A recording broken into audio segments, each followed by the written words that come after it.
What's up, Crispy Gang? It's your boy Crispy here from CrispyXTV, where we bring you the freshest and crispiest in gaming news. Today, I'm coming at you with a deep dive as we set our sights on the stars, venturing into the vast expanse of Bethesda's upcoming space RPG, Starfield.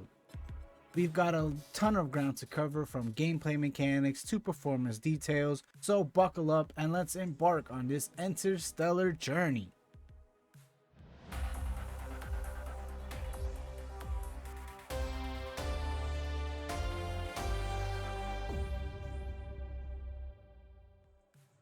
First on our agenda is the sheer scale of Starfield. Thanks to the banger of a showcase via Starfield Direct, Starfield is set to offer exploration on over 1,000 planets. Over 1,000 planets.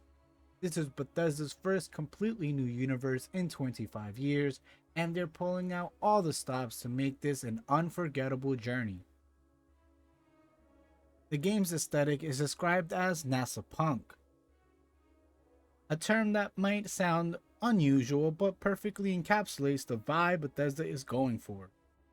It's all about capturing the romance and excitement of the golden age of early space flight, with a retro analog touch to the ships and equipment. Everything in the game is designed to feel used, worn, and lived in, adding a layer of authenticity to your space exploration. Now let's talk about the story. The core plot revolves around Constellation, a legendary group of explorers, each with their own unique background and skills. These characters aren't just for show, they can serve as crew members on your ship, unlocking unique quest lines and granting their abilities to help complete those quests. But what about the performance? Well, Todd Howard, the game director, confirmed in an IGN interview that Starfield will run at 30 frames per second on both Xbox Series X and S. Howard emphasized the importance of consistency in the performance, so they've locked Starfield at 30 frames per second on console. This ensures a smooth and consistent gaming experience, allowing you to fully immerse yourself in the game without any distracting performance fluctuations. We touched a little bit on the skill tree during the Starfield Direct. One of the most intriguing to me was the xenosociology, which allows players to mind control alien creatures and turn them docile. Imagine landing on an alien planet, encountering a hostile creature, and instead of fighting it, you take control of its mind.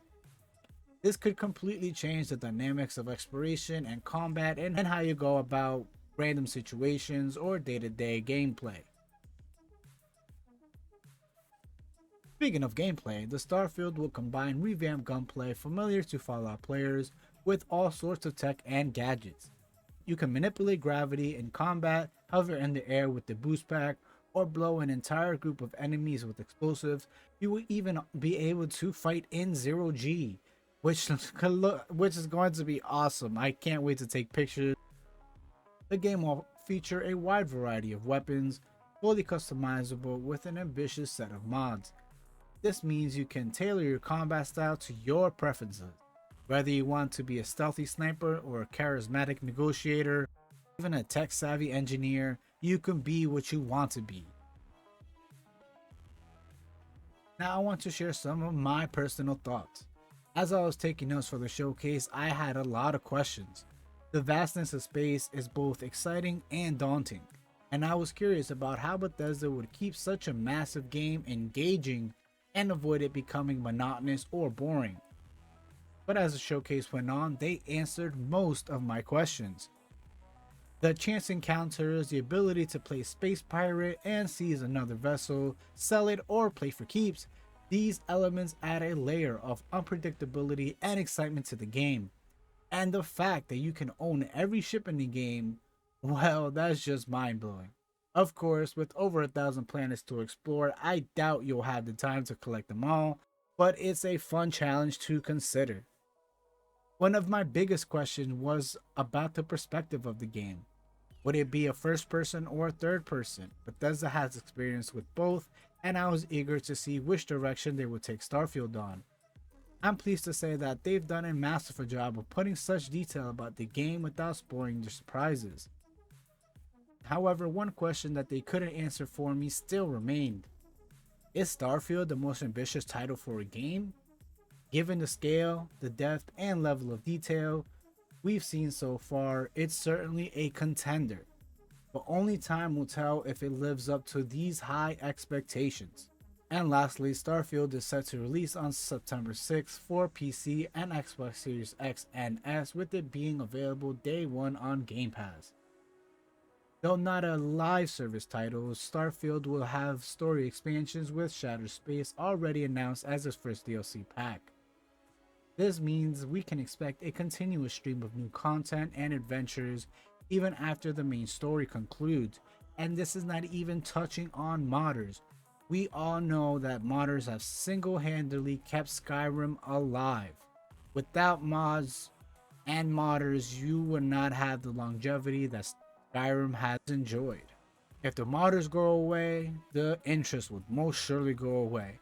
But I also want to give a huge shout out to Xbox. With this banger of a showcase, much as we poo-poo as gamers on Xbox for their lackluster performances, for their lackluster titles, for their barren 2022, they came out and showed up. They deserve their due on this one.